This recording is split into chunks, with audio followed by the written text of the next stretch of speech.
How to easily connect YouTube TV to Chromecast.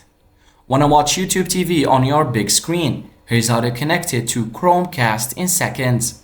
First, make sure your Chromecast is set up and connected to the same Wi-Fi as your phone or computer. Now open the YouTube TV app on your phone or visit tv.youtube.com on your Chrome browser. Choose a channel or video you want to watch. Then tap the cast icon in the top right corner. It looks like a small screen with Wi-Fi waves or Wi-Fi signals.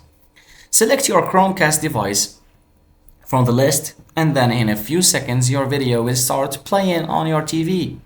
You can now use your phone or computer as a remote, pause, rewind, or switch channels easily. To stop casting, just tap the cast icon again and hit disconnect. And that's it. You're now streaming YouTube TV on your Chromecast. Quick and easy. Thanks for watching.